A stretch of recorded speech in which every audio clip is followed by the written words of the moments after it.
ታሪካችን የሚጀምረው ፉጎ በተባለ ገጠር መንደር ውስጥ በምትኖር ሉሉ በተባለች ቆንጆና ንቁ ልጃገረድ ነው። ሁሉም ሰው በጉልበቷና ሁልጊዜ በዙሪያው ያሉ ሰዎችን በመርዳቷ ያውቃታል። ጠንካራ፣ ብልህና ችግር ውስጥ ያለን ሰው ጥላ ስለማትሄድ መላው መንደር ይወዳታል። ነገር ግን የእሷ መጥፎ ድል ካጎቷ በስተቀር ቤተሰቦቿ በሙሉ መሞታቸው ነው። እሱ እሷን ከመንከባከብ ይልቅ እሷ ለእሷ ኃላፊነት ወስዳ ሁሉንም ነገር ትከፍላለች። እሱ ሱቅስ ቢሰራም ሱቁን ከማሻሻል ይልቅ በየቀኑ ኪሳራ ውስጥ እንዲገባ ያደርገዋል። ሉሉ ስትነቃ እሱ ገና ተኝቶ ስታገኘው ትጣላለች። ሳትናደድበት ተነስቶ የሆነ ነገር እንዲያደርግ ትነግረዋለች። እሱ ግን እንድትረጋጋ ይነግራታል። እሷም ከፈራ ታዲያ ለምን ትተኛለህ ትለዋለች። እሱም እንደ ሁልጊዜው ሊቀልድባት ይወስና ሮክ ፔፐር ሲዘር እንዲጫወቱ ይጠይቃታል። የተሸነፈ ሰው የዕለቱን የአሳማ ትዕዛዝ ማድረስ አለበት። ነገር ግን ሉሉ የዋህ ስለሆነች እሱ ያታልላታል። የአሳማውን ለማድረስም ትገደዳለች። በተመሳሳይ ጊዜ ማራኪ የሆነ መልከ መልካም ወጣት መንደር ውስጥ ይደርሳል። እርሱም ሊዮ ነው። በሚያምር መኪና ነው የመጣው። እንደሱ ያለ ሰው ለምን ወደ ገጠር እንደመጣ ማንም አያውቅም። የምናውቀው ብቸኛው ነገር ሚስጥር መደበቁን እና ከትወና ከዝና እንዲሁም ከእነሱ ጋር ከተያያዘ ነገሮች ሁሉ ስለሰለቸው ከተማ መኮብለሉን ነው። የመጣው አእምሮውን ለማዝናናት ነው። ነገር ግን ከመጀመሪያው ቀን ጀምሮ እድሉ መጥፎ ነው። መንገዱ በእንስሳ ስለተዘጋ ከመኪና ወርዶ በእግሩ ለመጓዝ ይወስናል። የጆሮ ማዳመጫውን አድርጎ በተፈጥሮ እየተደመመ በእርሻው መካከል ይራመዳል። ሉሉ አይታው ትደነግጣለች። ገና አሁን ያጠጣችውን መሬት ሊያበላሸው ሆነ። ወደ እሱ ሄዳም አንተ ማነህ? ገና ባጠጣሁት መሬት ላይ ምን ታደርጋለህ? አሁን ውጣ ትለዋለች። እሱ ግን በጆሮ ማዳመጫው ምክንያት አይሰማትም። የጆሮ ማዳመጫውን ከሱ ላይ ለመንጠቅ ስትሞክር ይገፋታል። እሷም በፊቷ ትወድቃለች። በጣም ተናዳ ስርዓት እንደሌለው ትነግረዋለች። እሱ ግን እሷን ከመርዳት ይልቅ ሙዚቃ ማጫወቻውን ለማዳን ሲል እንድትወድቅ ይተዋታል። እሱም ይህ ማጫወቻ ስንት እንደሚወጣ ታውቂያለሽ? ለመሆኑ አንቺ ማነሽ? ይላታል። እሷም ሉሉ ነኝ፣ አንተስ ማነህ? ብላ ትመልሳለች። እሱም ሊዮ ነኝ ይላታል። እሷም ከዚህ ምን ታደርጋለህ አቶ ሊዮ ስትል ትጠይቀዋለች። እሱ ግን የራሷ ጉዳይ ላይ እንድታተኩር ይነግራታል። እሷም ግድ አይሰጣትም። ለትምህርት ቤት እንደረፈደባት ስለምታውቅ የትምህርት ቤቱ ሰልፍ ሳያልቅ ትሮጣለች። ግን መጥፎ ድሏ ይከተላታል። ዘግይታ ትደርሳለች። ጆን በአጥር ሲዘል ታየዋለች። እሷም አብረው ትዘላለች። የትምህርት ቤቱ ሰልፍ ኃላፊ የሆነችው ጓደኛቸው ሊና እንዳይቀጡ በየቀኑ በሚስጥር ስለምታስገባቸው ይህን ለምደውታል። በክፍል ውስጥ መምህሯ ሉሉን ትቆጣታለች። ደካማ መሆኗን ውጤቷም መጥፎ እንደሆነ ትነግራታለች። ለምን እንደማታጠና ስጠይቃት ሉሉ አፍራ ቀኑን ሙሉ ስለምትሰራ ጊዜ እንደሌላት ትናገራለች። መምህሯ ግን ምንም ቢሆን ለጥናቷ ኃላፊነት ያለባት እሷ መሆኗን ትነግራታለች። ይህ እየሆነ እያለ ሊዮ ይደርሳል። መምህሯ ራሱ እንዲያስተዋውቅ ትጠይቀዋለች። ስሙ ሊዮ እንደሆነ ይናገራል። ሁሉም ልጃገረዶች መልከ መልካም ስለሆነ ወዲያውኑ ይማረኩበታል። መምህሯ መቀመጫ እንዲፈልግ ትነግረዋለች። ብቸኛው ባዶ ቦታ ደግሞ ከሉሉ አጠገብ ያለው ቦታ ነው። እሷ ተበሳጭታ እዚያ እንዲቀመጥ እንደማትፈልግ ትናገራለች። ነገር ግን መምህሯ ቀድሞውኑ ደካማ ተማሪ ስለሆንሽ ተጨማሪ ችግር አትፍጠሪ በማለት ታስገድዳታለች። ሉሉ ተናዳ ጓደኛ የመሆን እንዳይመስልህ ባገኘሁት አጋጣሚ ሁሉ አሰቃይሃለሁ ስትል ሊዮን ትዝታለች። ሊዮ ግን ምንም ግድ አይሰጠውም። እንደ ሌሎቹ ይቆጥራታል። ነገር ግን ለመበቀል ይወስናል። በቦርሷ ውስጥ ትንሽ አሳማ አይቶ ይከፍተዋል። ለጠቅላላው ክፍልም ያሳያል። መምህሯ ተቆጥታ ሉሉን ለመቅጣት ትወስናለች። ሉሉ መምህሯን ከመገናኘቷ በፊት የዋህ ለመምሰል ትሞክራለች። ነገር ግን ሊዮ እዚያው ነበርና ትወናዋን ይታዘባል። በሱ ምክንያት ሁሉም ነገር እንደሚያጋለጥ ይነግራታል። እቅዷ ይከሽፋል። መምህሯም ይቅር ልትላት ፈቃደኛ አልሆነችም። ሉሉ ሊዮን አንተ ጠላቴ ነህ፣ ዳግመኛ ካየውህ በቁመ ቀብርሃለሁ ትለዋለች። እሱ ይሳለቅባታል። እሷም ከጓደኞቿ ከጆንና ከሻዲ ጋር ዛቻዋን እየተናገረች ታስፈራረዋለች። እሱ የሚፈራ ወይም የሚጠፋ ይመስላታል። ሊዮ ግን እንደ ሁልጊዜው የተረጋጋ ነው። ለመምህሯ ደውሎ ሁሉን ጓደኞቹን ያሳጣቸዋል። መምህሯም ወዲያውኑ ስፖርት በማሰራትና መላው ክፍል ፊት ይቅርታ እንዲጠይቁ በማድረግ እስኪዘሉ ድረስ ተቀጣቸዋለች። በኋላ ሉሉ ወደ ቤት ስትመለስ ድምፅ ሰምታ ትደነግጣለች። አጎቷን ገና ሱቁ ስላየችው ሌባ ቤት የገባ ይመስላታል። ድንጋይ ይዛ በውስጥ ያለውን ሰው ለመምታት ትዘጋጃለች። ነገር ግን ስትዞር ሊዮንን በማየቷ ትጮኻለች። አጎቷ ደርሶ ሁሉንም ነገር ያስረዳታል። ሊዮ የታችኛውን ክፍል ተከራይቷል። ሉሉ ተናዳ ባደረገው ነገር ምክንያት አጎቷ ሊዮን ወዲያውኑ እንዲያስወጣው ትነግረዋለች። ነገር ግን አጎቷ ሊዮ $2000 እንደሚከፍል ሲነግራት ወዲያውኑ ሀሳቧን ትቀይራለች። ለገንዘብ ስትል ከሱ ጋር ለመኖር ሁሉን ነገር ይቅር ትላለች። ሊዮ ምንም ግድ ሳይሰጠው ለመተኛት ይሄዳል፣ ምንም እንኳ እንቅልፍ እምቢ ቢለው። በመቀጠል ሊዮ ትልቅ ዝና ላይ ደርሶ የነበረ ታዋቂ ተዋናይ እንደነበርና በአንድ ቅሌትና አደጋ ምክንያት ለድብርት እንደተጋለጠ እንረዳለን። ትወናውን መቀጠል ስላልቻለ ኩባንያው ረጅም ረፍት ሰጥቶት እስኪሻለው ድረስ ወደ ፈለገበት ቦታ እንዲሄድ ይነግረዋል። የመንደር ህይወት ለሱ ቀላል አይደለም። ሰዎች ጫጫታ ይወዳሉ። የመንደሩ አለቃ በማይክራፎን ሁሉንም ሰው ይቀሰቅሳል። ስለ ጠፋ ዳክዬ ወይንም ስለ ማንኛውም ነገር ያስታውሳል። ሉሉ ደግሞ እሱን ቤት ውስጥ ማየት ስላለመደች ባገኘችው ቁጥር ትጮዋለች። ይህም ለመላው መንደር መዝናኛ ይሆናል። ቁርስ ላይ እንኳ ትረሳዋለች። ነገር ግን አጎቷ እንድታገለግለው ያስገድዳታል። ለሊዮ ብላ ስትለው እሱ ደግሞ አታፍጭቤ በማለት ይመልስላታል። እሷም እንዳይጨነቅና ሚስጥሩን እንደምታውቀው ትነግረዋለች። እሱ ስለ ቅሌቱ ያወቀች መስሎት ይደነግጣል። ነገር ግን የውሃ ልጃገረድ የምታውቀው ታዋቂ እንደነበርና ከከተማ እንደኮበለለ ብቻ ነው። ለማንም እንዳትናገር ይነግራታል። እሷም ሚስጥሩ ትልቅ ጉድጓድ ውስጥ እንደሆነ ታረጋግጥለታለች። ነገር ግን ከ5 ደቂቃ በኋላ የመንደሩ አለቃ የሊዮንን ስም በማይክራፎን ያውጃል። ፉጎ ትምህርት ቤት ውስጥ እንደሚገኝም ይናገራል። ሊዮ ሉሉ ሁሉን ነገር እንደተናገረች ይረዳል። ጉድጓድ ውስጥ የደበቅሽው ሚስጥር ይህ ነው ይላታል። እሷም ኦ ጉድጓድ ክዳን እንደሌለው ሳልነግረህ ረሳው ብላ ትመልሳለች። ከዚያም ለተወደደው መንደሯ ምንም ነገር መደበቅ እንደማትችል በኩራት ትናገራለች። ሊዮ ተቆጥቶ ጥሏት ይሄዳል። ሊዮ ትምህርት ቤት ሲደርስ ተማሪዎቹ የእጅ ፊርማ ለመቀበል ሲጠባበቁ ታገኛቸዋል። በጫጫታውና በሰዎች ብዛት ሰላም ስለራቀው ፊርማውን የሚሰጣቸው ዛሬ ማታ ለራት በሉሉ ቤት ከተሰበሰቡ ብቻ እንደሆነ ይነግራቸዋል። ተማሪዎቹም ሉሉን አግኝተው ዛሬ ማታ ሊጠይቋት እንደሚመጡ ይነግሯታል። ሊዮ ሁሉም ሰው ሉሉን በመክበቡ ተጠቅሞ በድብቅ ሾልኮ በመሄድ ያርፋል። እዚያ ሳለ ጓደኛው ጃክ መቼ ወደ ከተማ እንደሚመለስ የሚጠይቅ መልእክት ይልክለታል። ሊዮ ግን ምላሽ አይሰጠውም። በዚህ መሃል ሉሉ የክፍል ጓደኞቿ እሷን ማሳደዳቸውን ደክማለች። ሊዮ ታዋቂ መሆኑን በመናገሯ መጸጸት ጀምራለች። እሷና ጓደኞቿ ሊዮ ከመጣ ጀምሮ ላደረገው ነገር ሁሉ ሊበቀሉት ይወሰናሉ። ስለዚህ በጣም አስፈላጊ ቦታ ላሳይ በማለት ታታልለዋለች። ሊዮ ምንም ሳይጠረጠር ይከተላታል። እሷም ብዙ አረጊቶች ወዳሉበት የእርሻ ቦታ ወስዳ ሊዮ በፈቃደኝነት ሊረዳቸው ይፈልጋል ትላቸዋለች። ሊዮ ይደነግጣል። ነገር ግን ከማምለጡ በፊት የስራ ልብስ ያለብሱትና ወደ ስራ እንዲገባ ያዙታል። በሉሉ ቢናደድም አሮጊቶቹ እየጠሩት ስለሆነ አብሯቸው ለመስራት ይገደዳል። ሉሉ ትንሽ የጥፋተኝነት ስሜት ተሰምቷት እሷም አብረው ትሰራለች። ሌሎቹ ጓደኞቻቸውም ምን እየሆነ እንደሆነ ሲሰሙ ይቀላቀሏቸዋል። ስራው ሲያልቅ ሊዮ ስራውን የሰሩት በነፃ እንዳልሆነ ይረዳል። ክፍያ አለው። ሉሉ ግን ገንዘቡን በሙሉ ለራሷ ለመውሰድ ነበር ያታለለችው። ሊዮ ሲጠይቃት ኧረ እባክህ የሚመግብህና ምግብ የማበስልህ ላይ በቃም የምትበላውን በላብ አገኘው እንጂ ትለዋለች። ሊዮ ቢበሳጭም ግድ እንደማይሰጠው ነግሮ ዝም ይላል። በኋላ ቤት ስትደርስ ሊዮን ትጠብቀዋለች። እሱም ዘግቶ ይመጣል። ራት እንደሰራ ስትነግረው በክፋትና በትዕቢት ያናግራታል። እሷም መልሳ ኩባንያ በገዛ ፈቃድህ እንዳለቀቀህ አውቃለሁ፣ በወሬዎቹ ምክንያት ስላባረሩህ የበላይ መስላ ትታይ ትለዋለች። ሊዮ ተቆጥቶ እንድታቆም ይነግራታል። እሷም በመንደሩ ያለ ሰው ሁሉ ንጹህ እንዳልሆንክ እንዲያውቅብህ ፈርተህ ነው ስትል ትጠይቀዋለች። በመጨረሻም ሊዮ ምንም ስህተት እንዳልሰራና ወሬዎች ሁሉ ውሸት መሆናቸውን ያስረዳል። ከአንዲት የስራ ባልደረባው ጋር ታዋቂ ፕሮዲውሰር ለመገናኘት እራት ላይ እንደነበሩና ፕሮዲውሰሩ እሷን ሊያወርዳት ሲሞክር ሊዮ እንደተከላከለላትና ፕሮዲውሰሩን እንዳዋረደው ይነግራታል። ከዚያም በኋላ ግን ህይወቱ እንደፈረሰና ውሸት እንደተሰራጨበት ይገልጻል። ሉሉ ደንግጣ በጣም ስላስጨነቀችው የጥፋተኝነት ስሜት ይሰማታል። ይቅርታ ጠይቃ ያደረገው ነገር ትክክል እንደሆነና ጀግና እንደሆነ ተነግረዋለች። ከእንግዲህ ልታከብረው ቃል ትገባለች።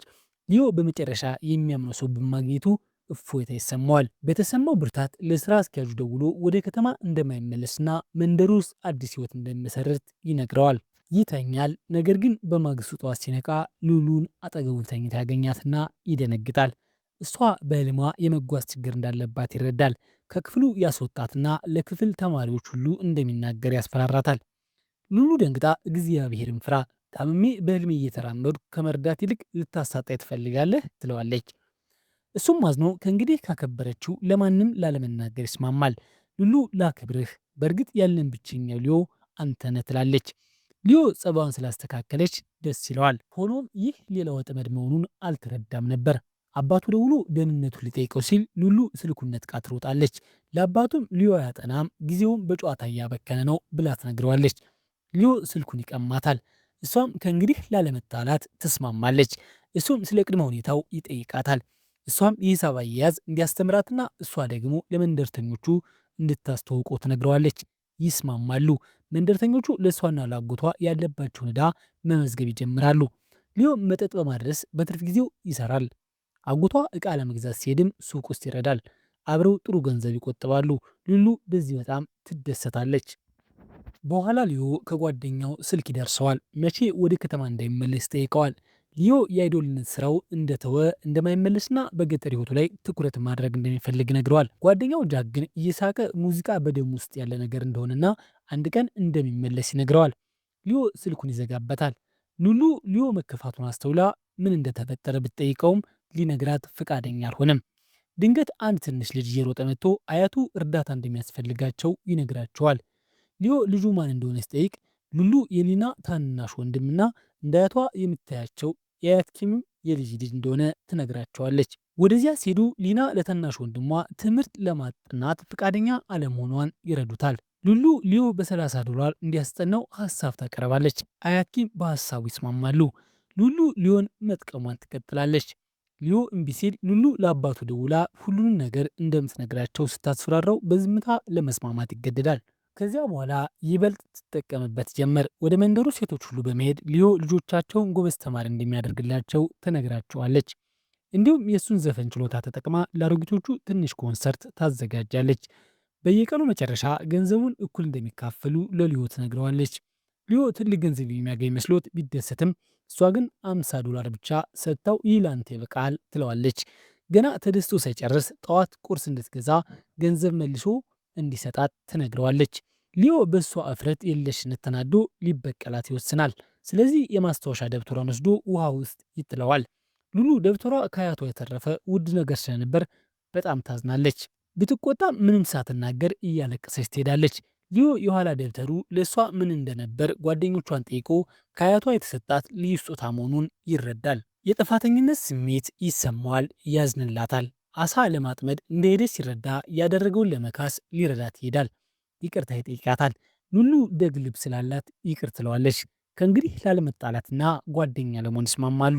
እንዲያውም አሳ ጥብስ እንድትበላ ትጋብዘዋለች። ተቀምጠው ሲያወሩ ስለ ህይወቷ ትነግረዋለች። ወላጆቿ ከሞቱ ጀምሮ ከአያቷ ጋር እንደኖረችና ህይወቷ ሙሉ በትጋት እንደሰራች ትገልጽለታለች። አያቷም ሲሞቱ ኃላፊነት ከማይሰማው አጎቷ ጋር እንደቀረችና እሱ ሊከባከባት ሲገባ እሷ እሱን እንደምትንከባከበው ትነግረዋለች። ሊዮ ያዝንላታል። የሚወደው ነገር ምን እንደሆነ ስትጠይቀው ሙዚቃና ዜማ መስራት እንደሚወድ ይነግራታል። እሷም በዙሪያ ያለውን ተፈጥሮ ውብ እንደሆነ በእንስሳት ድምፅ የተሞላ መሆኑንና ትኩረት ካደረገ የሚገርም ነገር መፍጠር እንደሚችል ትነግረዋለች። ሊዮ ይሞክረዋል። የወንዙና የእንስሳቱን ድምፅ እያዳመጠ መነሳሳት ይሰማዋል። ድምፆቹን ቀርጾ ዜማ ይሰራባቸዋል። ውጤቱ በጣም ያምራል። ሉሉ ትክክል እንደነበረች ይረዳል። ይበልጥ ተደስቶ ወደ ሙዚቃ የሚቀይራቸውን የተፈጥሮ ድምፆቹን መቅረጽ ይቀጥላል። በኋላ ከእንቅልፉ ሲነቃ ሉሉን ከፊቱ ያገኛታል። ከጓደኞቿ ጋር ወደ ባህር ዳርቻ እንዲሄድ ትጋብዘዋለች። እሱም በደስታ ተስማምቶ አብሮ ይሄዳሉ፣ ይጫወታሉ፣ ይዝናናሉ። እሱም በዙሪያ ያሉትን ውብ ትዕይንቶች ይቀርጻል። ቪዲዮዎቹን ለጃክ ይልክለታል። ጃክም ተገርሞ ሊዮንን ለማየት ሰርፕራይዝ ለማድረግ ወደ መንደሩ ለመጓዝ ይወስናል። ሉሉ በባህር ዳርቻ ላይ ተቀምጣ አሸዋ ላይ እየተጫወተች ሳለ ድንገት አንድ መልከ መልካም ወጣት ከፊት ቆሞ ታገኛለች። ትኩር ብላ ስታይ ሁልጊዜ በድራማ የምታየው ተዋናይ ጃክ መሆኑን ትረዳለች። ወደ እሱ እየሮጠች ሄዳ በእውነት አንተ ተዋናይ ጃክ ነህ ትለዋለች። እሱም አዎ ብሎ ታውቀው እንደሆነ ይጠይቃታል። እሷም በደንብ አውቃለሁ፣ አድናቂ ነኝ፣ እዚህ ምን ታደርጋለህ ትለዋለች። በባህር ዳርቻ ላይ ቭሎግ እየቀረጸ እንደሆነ ይነግራታል። እሷም በጣም ተደስታ አብረው ለመሆን ትወስናለች። ወደ ሊዮ ትወስደዋለች። ሊዮ የጃክን ባየ ጊዜ ሮጦ ያቅፈዋል። ነገር ግን ሊዮ ብዙ እንግድ ሳይሰጠው ለምን እንደመጣ ይጠይቀዋል። ጃክ ሳይመልስ ሉሉ በፍጥነት ይዛው በመሄድ ለመንደሩ ነዋሪዎች ታዋቂው ኮከብ ጃክ እያለች ታስተዋውቀዋለች። ሁሉም ሰው ከእሱ ጋር ፎቶ ለመነሳት ይጋፋል። ሊዮ እንደተገለለ ሰው ወደ ጎን ይገፋል። ጃክ ወደ እሱ ሄዶ ኩባንያ ውስጥ አብረህ ብትቆይ ኖሮ አሁን ብዙ አድናቂዎች ኖር ነበር ይለዋል። ሊዮም የራስ ጉዳይ ላይ ያተኩር፣ እኔ እንዲህ ይሻለኛል ይለዋል።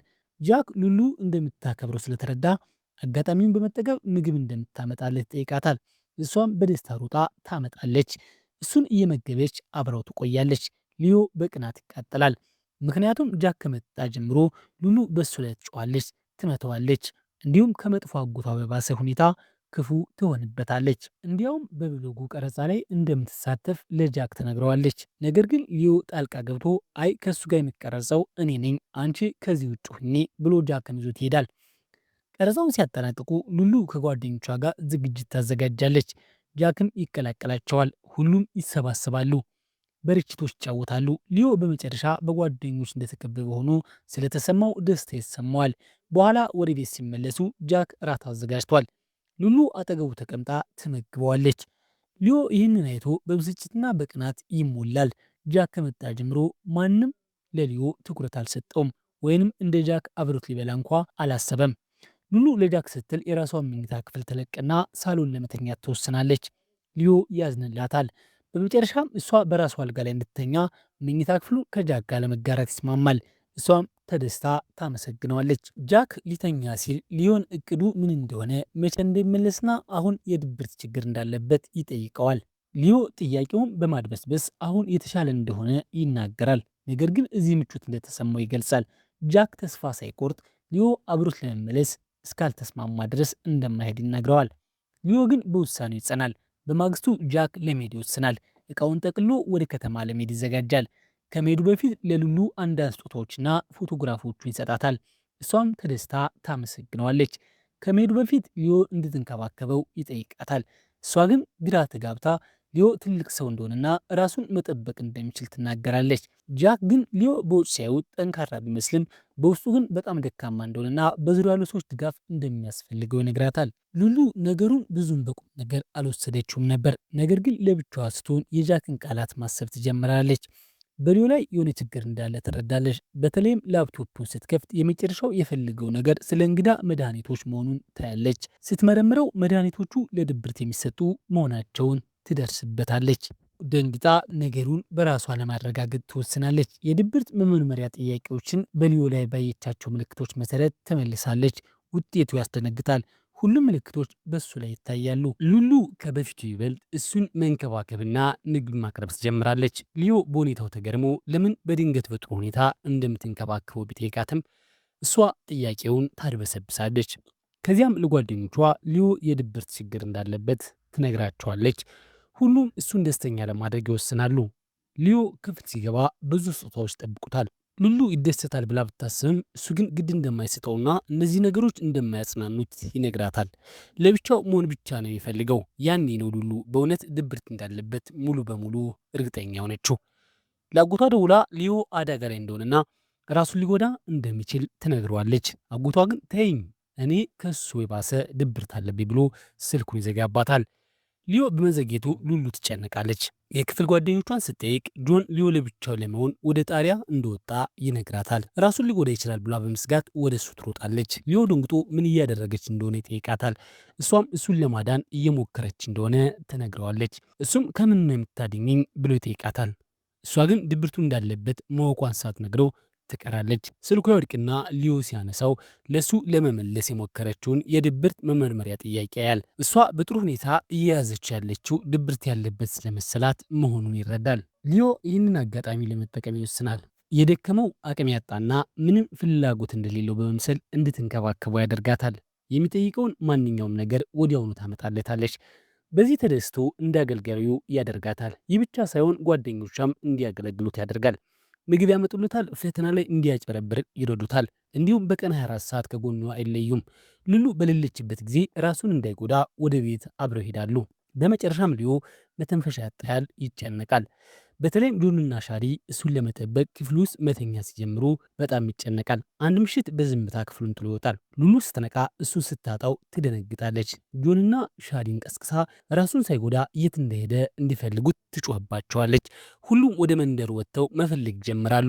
ሊዮ ግን ሙዚቃ እያዳመጠ በእግሩ በመጓዝ እየተዝናና ነበር። ሉሉ የመንደሩን ማይክራፎን ይዛ ሊዮ እንደጠፋና በአስቸኳይ መገኘት እንዳለበት ታውጃለች። መላው መንደር ሊፈልገው ይወጣል። ሊዮ በሁኔታው ይደነግጣል። እየተጓዘ ሳለ ድንገት ብዙ ሕዝብ ወደ እሱ ሲሮጥ ያያል።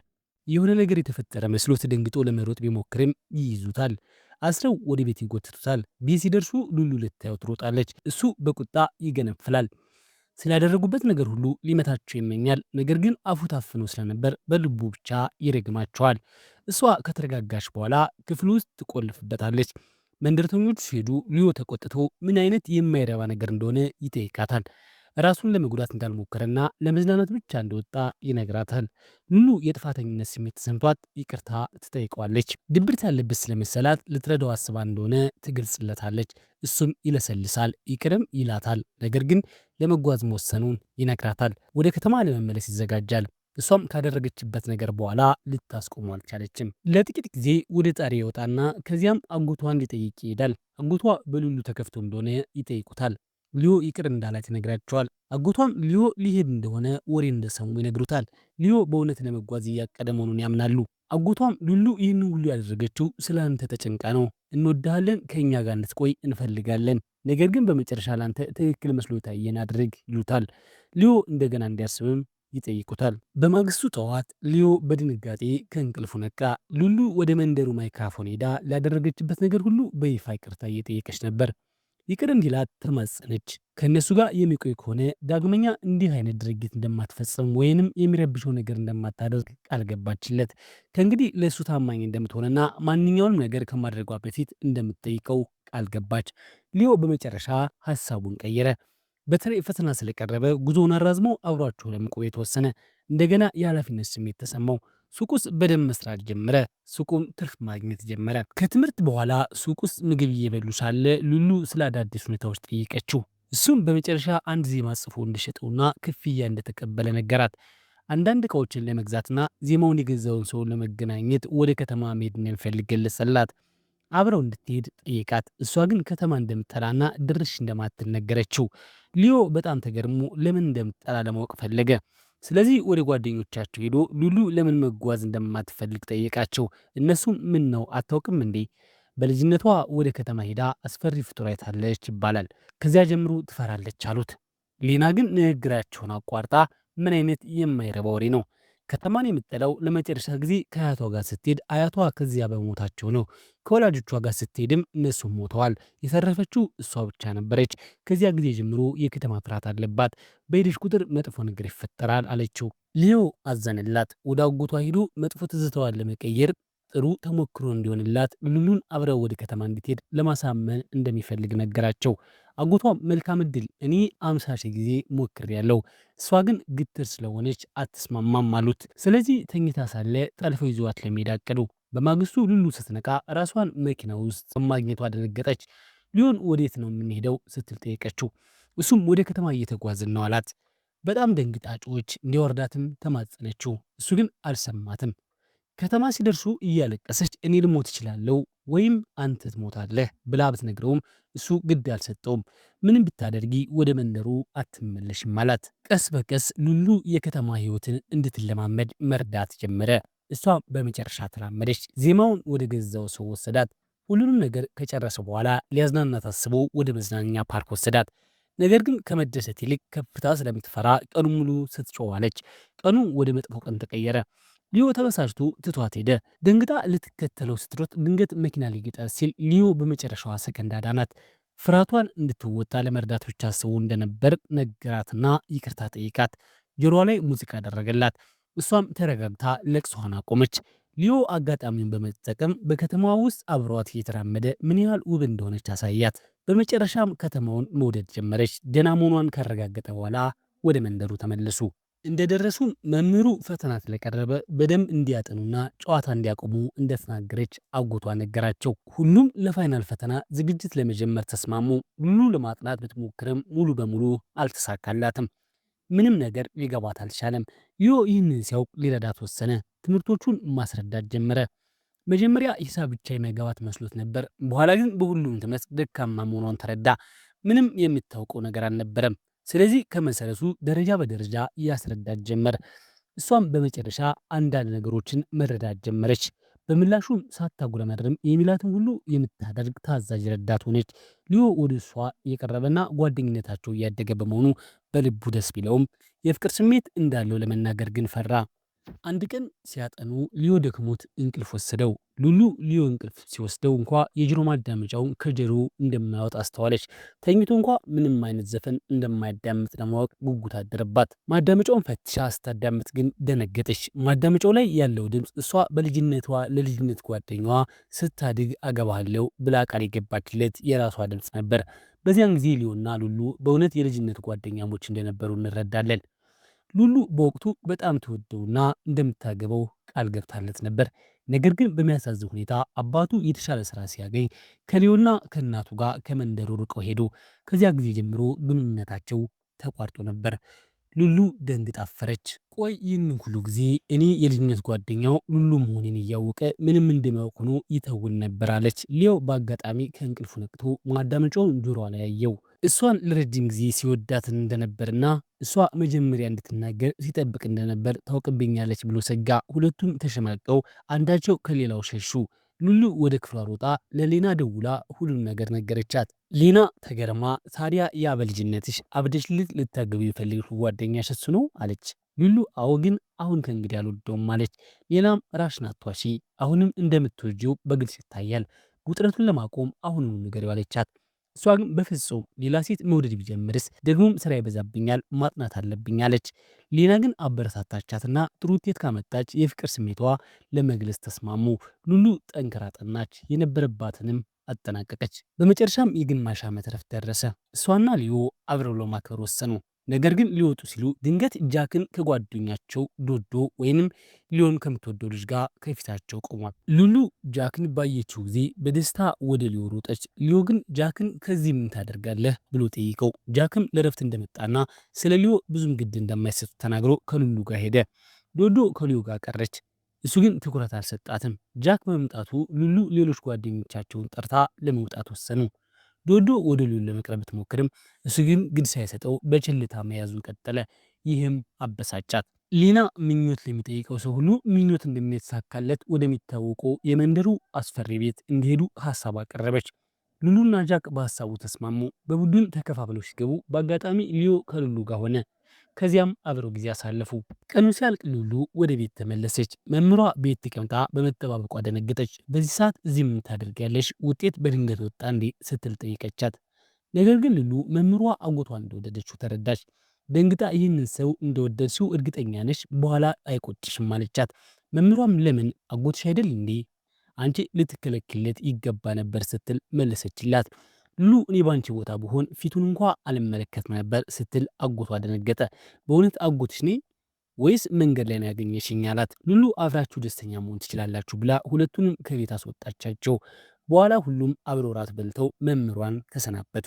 ጃክ አጋር መጠቀም ሊዮን ለብቻው እንዲያነጋግረው ጠየቀው። ዶዶም አብራቸው ሄደች። ጃክ ለሊዮ በቅርቡ ስለሚካሄድ አንድ የመድረክ የመዝናኛ ዝግጅት ነገረውና ካርድ ሰጠው።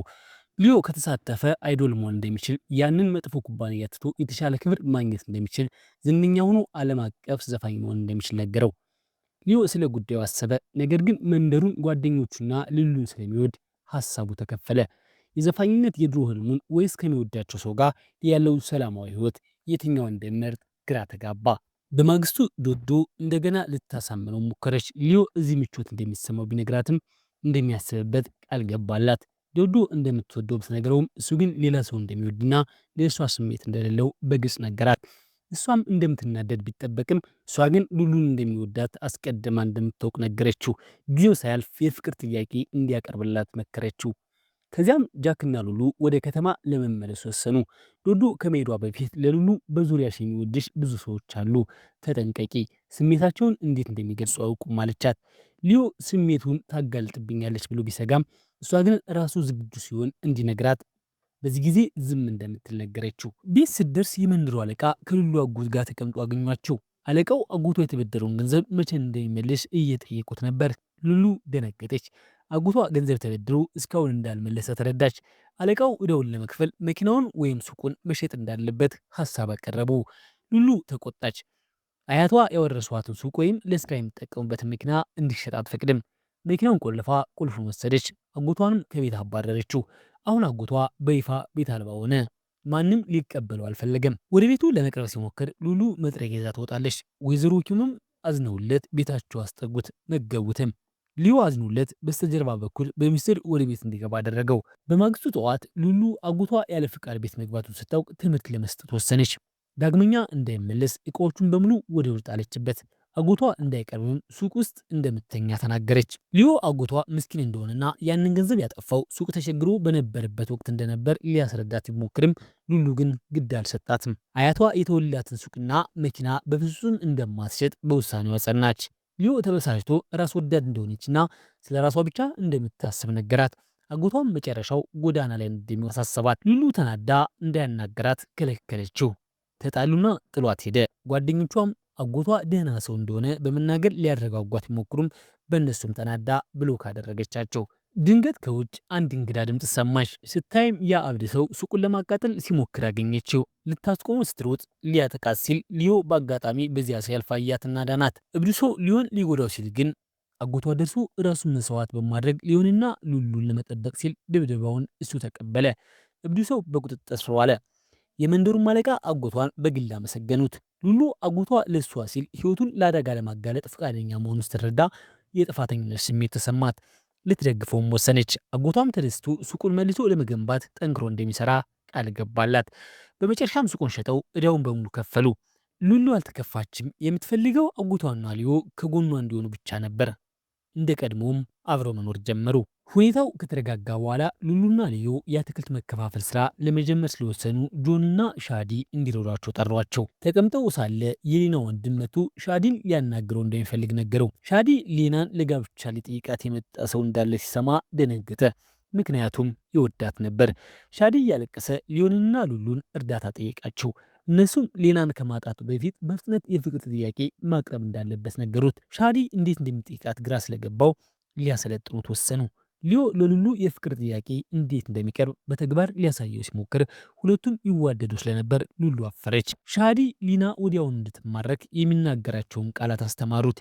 የሌና ወንድም ግን በሚስጥር ሁሉንም ይሰማ ነበር። ወዲያውኑ ሻዲ ወደ ሌና ቤት ሄደ። ሌናን እዚያው ቁማ ሲያያት እጇን ይዞ ወደ እርሻው ሮጠ። በጣም አስፈላጊ ነገር ሊነግራት እንደሚፈልግ ገለጸላት። ምን እንደፈለገ ስትጠይቀው እንደሚወዳትና ፍቅረኛው እንድትሆን እንደሚፈልግ በታላቅ ድምፅ ጮኸ። ነገር ግን ሌና እንደማትወደው ነገረችው። ሻዲም በድንጋጤ ልቡ ተሰበረ። በዚሁ ጊዜ አንድ ሰው አካውንት ከፍቶ የልጅነት ፎቶዎቿን እየለጠፈ መሆኑን ሉሉ አወቀች። እሷን የሚጠላና ሊያሳፍራት የሚፈልግ ሰው መስሏት ነበር። ነገር ግን አካውንቱን የከፈተው ሊዮ መሆኑን ስታውቅ ደነገጠች። ሊዮም እንዴት ሊታወቅባት እንደቻለ ሲጠይቃት በአካውንቱ ላይ ያሉ አንዳንድ ቁጥሮች እንደለየቻቸው ነገረችው። ለምን እንዲህ እንዳደረገ ብትጠይቀውም ሊያስረዳት ቢሞክር ሊገባት አልቻለም። ተቆጥታም ትተው ሄደች። ሊዮ ሻዲን ሊጠይቀው ሲሄድ እሱም ተከፍቶ አገኘው። ሻዲ ሁሉም ነገር ተበላሽ በማለት ሊዮንና ሉሉን ይወቅሳቸዋል። ሊዮም እሱም ከሉሉ ጋር እንደተጣላና ሁሉም ነገር እንደተመሰቃቀለ በመናገር ያጽናናዋል። ጆን ግን ያለ ሴቶች ህይወት እንዴት እንደሆነ አያችሁ፣ እኔ እንደ ንጉስ እየኖርኩ ነው እያለ ይሳለቅባቸዋል። ነገር ግን ሊዮ ተስፋ ሳይቆርጥ እውነቱን ለሉሉ ለመናገር ይወስናል። አካውንቱን የከፈተው ትዝታዎቹን አብሮ ለማቆየት እንደሆነ ይነግራታል። ይህ በእንዲህ እንዳለ ቄሏ ሉሉ አካውንቱን ከፍታ የሚያምሩ ፎቶዎችን ታያለች። አንዳንዱንም ትወደውና ላይክ ታደርጋለች። ሊዮ አካውንቱን እያየች መሆኑን ሲረዳ ይቅርታ ለመጠየቅ አጋጣሚ ይጠቀማል። ሊያሾፍባት ሳይሆን ትዝታዎቹን ሊጠብቅ ፈልጎ እንደሆነ ይነግራታል። እውነተኛ ፍላጎቱን ስትረዳ ይቅር ትለዋለች። እንደገና ጓደኛ ለመሆን ይስማማሉ። ስለ አካውንቱ እያወሩ ሳለ ሊዮ ሲሰራ የነበረውን ዜማ ይልክላታል። እሷም አዳምጣ ትወደዋለች። ልቧ በፍጥነት መምታት ይጀምራል። አሁንም ሊዮን እንደምትወደው ትረዳለች። ነገር ግን ስሜቷን ብትገልጽለት እምቢ ይለኛል በሚል ፍርሃት ልቧ እንዳይሰበር ትጨነቃለች።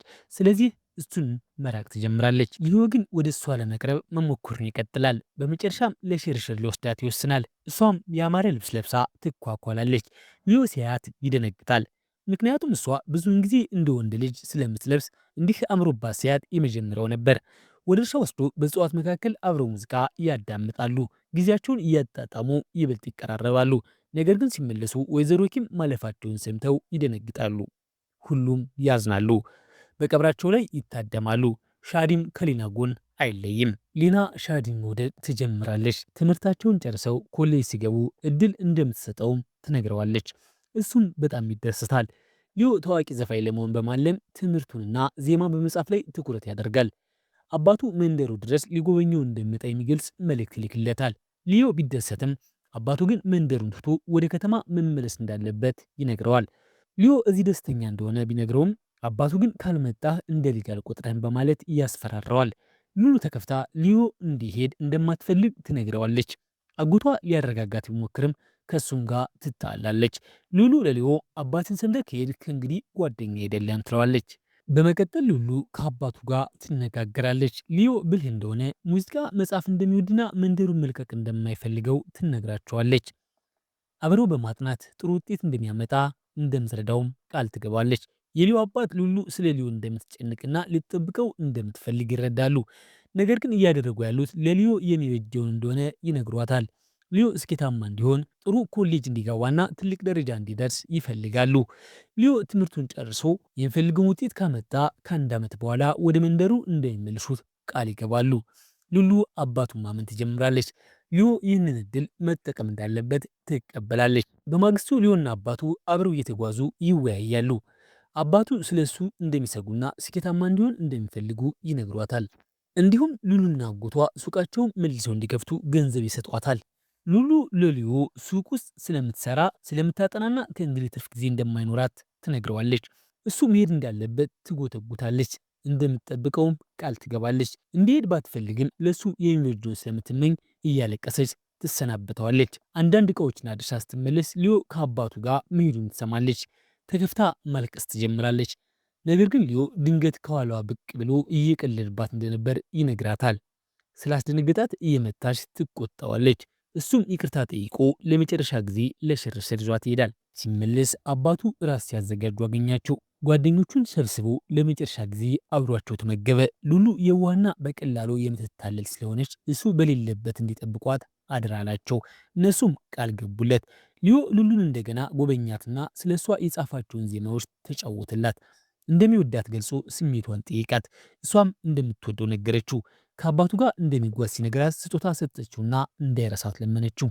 እሱም በየቀኑ እየደወለ እንደሚረብሻት ቃል ገባላት። ጠንክራ እንድታጠናና ጥሩ ኮሌጅ እንደምትገባ እንደሚተማመንባት ነገራት። በማግስቱ እቃዎችን ጠቅልሎ ተጓዘ። ሉሉ የተሰናበተችው አለቀሰች። እሱም መቅረት ቢመኝም አልቻለም። ሊዮ ከሄደ በኋላ ሉሉ ከፍተኛ ውጤት እንደምታመጣና ሊዮ ሲመለስ አብረው እንደሚሆኑ ለሁሉም ተናገረች።